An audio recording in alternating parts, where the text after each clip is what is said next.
Otep à tous, bien-aimés frères et sœurs.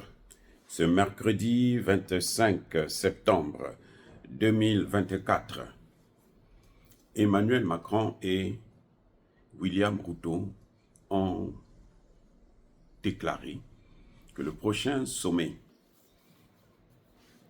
France-Afrique se tiendra au Kenya l'année prochaine, au premier semestre, probablement vers le mois de mars ou je ne sais pas.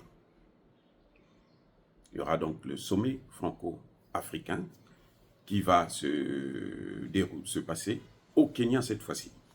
C'est la première fois que ça se passe dans un pays non francophone. Alors, il y a des gens qui disent que c'est parce que la France est en déclin, c'est parce que ceci, c'est parce que c'est... Oui, je suis d'accord que la France est en déclin. La France a décliné, la France n'est même plus parmi les 10 premières puissances de ce monde. Vous vous rendez compte? La France n'est même plus parmi les 10 puissances de ce monde. Donc quand on parle du G7, en fait, la France, la Grande-Bretagne, ne devrait plus participer au G7. Ça allait être la Chine, les États-Unis, l'Inde, la Russie, le Japon et l'Allemagne. La France, la Grande-Bretagne, c'est devenu des puissances secondaires qui s'accrochent à leur hégémonie passée, qui s'accrochent, qui se disent que nous, on doit toujours rester là, alors qu'ils n'ont plus la place. Ils n'ont plus de place. Malgré l'arme nucléaire, ils n'ont plus de place. Puisque l'arme nucléaire, la Corée du Nord là, donc la Corée du Nord aussi serait une puissance. L'Iran, aujourd'hui, forme plus d'ingénieurs que la France, que l'Angleterre. L'Iran qui a une économie florissante. Florissante, donc ce n'est plus le problème. Oui, c'est vrai que la France est en déclin. Elle a perdu sa place dans le monde. Elle est peut-être à la 15e place ou, je ne sais pas, 20e. Parce qu'il y a des pays comme la Malaisie, l'Indonésie, qui sont devenus aujourd'hui des puissances économiques. On ne rigole plus avec ces pays-là. Même le Brésil et autres. L'Afrique du Sud est en train d'avancer. Le Nigeria, je vous avais déjà dit.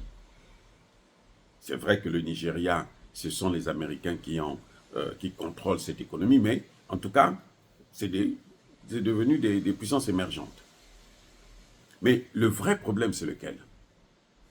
C'est que la France, Emmanuel Macron est en train de chercher à se relever. Il cherche des voies et moyens pour se relever. Donc, il faut aller là où il y a des gens qui peuvent vous aider à vous relever. Vous avez suivi le voyage de William Ruto aux États-Unis. Il a été reçu en grande pompe. C'est lui qui a remplacé Paul Kagame. Il a pris la place de Paul Kagame et de Museveni. Les États-Unis ont élevé William Ruto comme étant leur gendarme de l'Afrique, à la place même de la France. C'est pour ça que quand William Ruto est arrivé, après son voyage aux États-Unis, il est directement parti au Congo-Brazzaville pour dire au Congo-Brazzaville, les accords que tu as avec le Rwanda, là, maintenant c'est avec moi que tu dois les avoir. C'est moi qui vais venir m'installer ici, c'est moi qui vais venir mettre ma base militaire, ainsi de suite. C'était un message qu'il est allé donner que maintenant, la sous-région là, c'est moi qui vais la contrôler. Ce n'est plus Paul Kagame. Voilà l'objectif. Maintenant, la France, c'est que c'est lui qui a le pouvoir. Bon, c'est un pouvoir que eux, ils lui ont donné. Hein. Ce n'est pas un pouvoir que nous, les Africains, nous avons donné. Ce n'est pas un pouvoir que nous avons cautionné, que nous avons validé. Et que nous avons, ne serait-ce que légitimé. Non. Parce que vous avez vu que, juste après ça, il y a eu des émeutes au Kenya. Des émeutes très graves. Au point où il a fait tomber, ils ont fait tomber le gouvernement. Tout le gouvernement a été viré. Et c'est là que William Ruto a commencé à comprendre que non, mais les États-Unis, ce n'est pas l'Afrique. Ce qu'on t'a donné là-bas, là, aux États-Unis, là. Ici, en Afrique, ça ne sert à rien. Mais Emmanuel Macron ne comprend pas ce langage. il y a un accord entre les États-Unis et ces pays, la France, la Grande-Bretagne et autres, puisque les États-Unis l'ont choisi, il faut que Emmanuel Macron puisse les lever. C'est pour donner une valeur à Ruto, pour imposer Ruto en Afrique, et pour que lui s'accroche aussi sur Ruto pour reprendre la main en Afrique. C'était sans connaître l'Afrique. Et c'est ça l'erreur d'Emmanuel Macron. Il a toujours pensé que l'Afrique d'hier, qu'ils ont écrasée, qu'ils ont dominée, qu'ils ont pillée, c'est cette même Afrique qu'il y a aujourd'hui. Aujourd'hui, ce n'est pas la même chose. Oui. Il y a plein de pays francophones qui peuvent abriter un tel sommet. Même si c'est Afrique-France, il devrait d'abord honorer les pays francophones. Mais non, c'est parce qu'il est en perte de vitesse. C'est parce qu'il est aux abois. Et il croit que celui qui peut le sauver, c'est Ruto, parce que Ruto a été béni, si vous voulez, hein, par les États-Unis.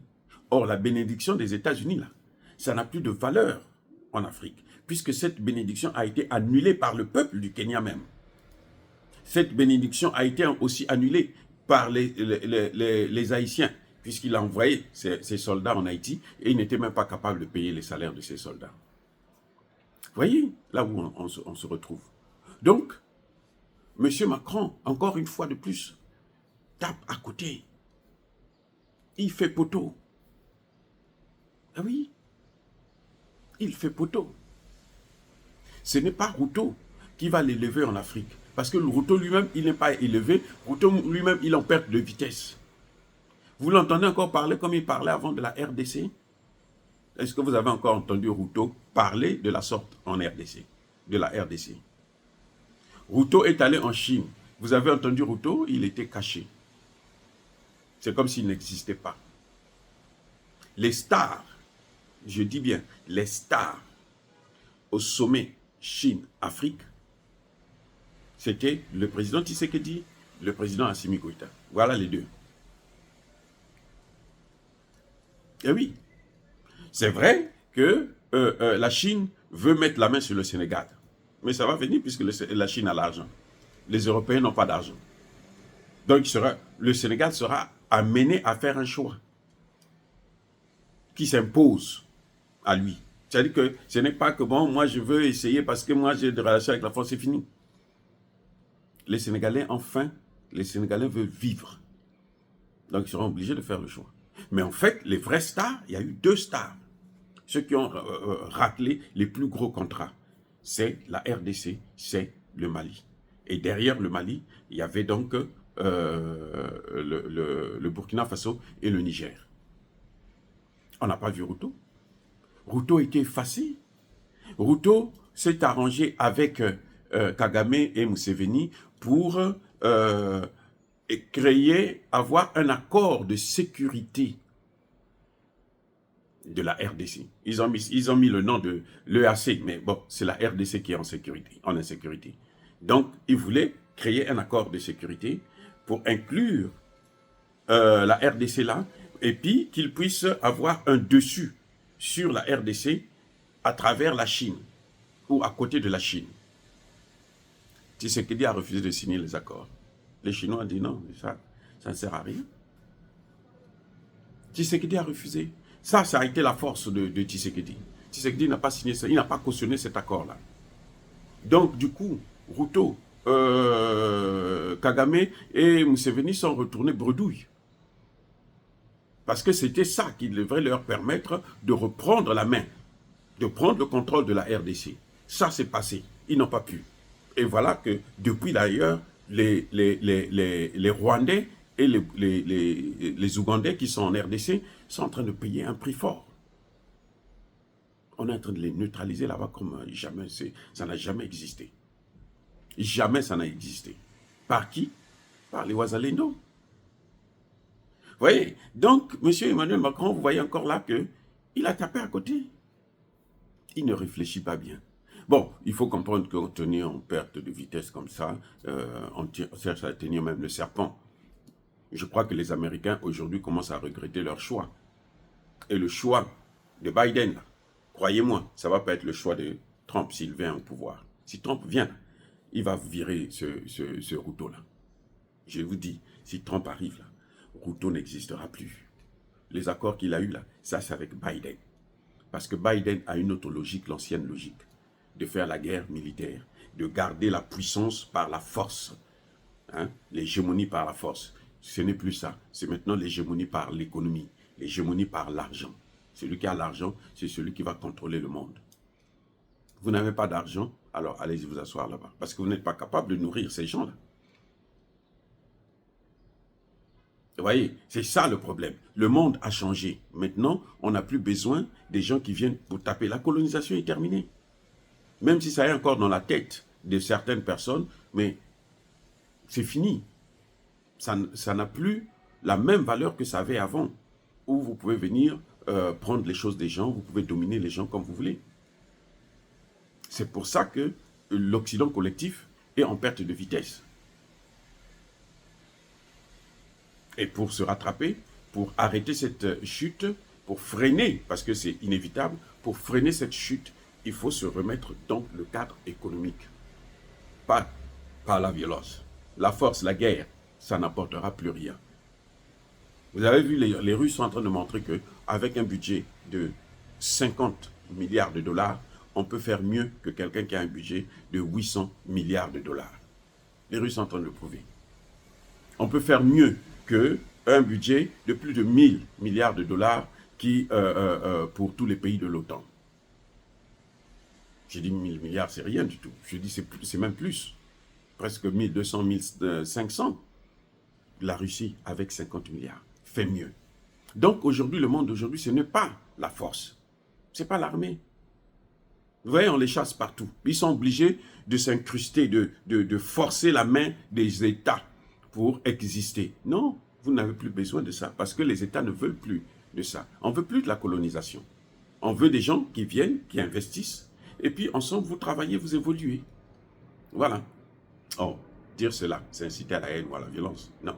Encore une fois de plus, Emmanuel Macron nous donne l'occasion, rêver, pour nous libérer définitivement de la colonisation et de l'esclavage que nous avons subi, que nos ancêtres ont subi depuis très longtemps et qui nous a toujours fait du mal.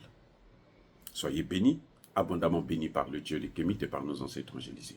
Mais que tous ceux qui persécutent le continent africain, le pillent et le déstabilisent, qu'ils soient noirs, blancs, chinois, arabes, juifs, indiens, qui qu'ils soient punis, maudits, foudroyés, neutralisés, écrasés, effacés par le Dieu des Kémites et par nos ancêtres angélisés. Vive l'Afrique éternelle, j'ai dit et j'assume.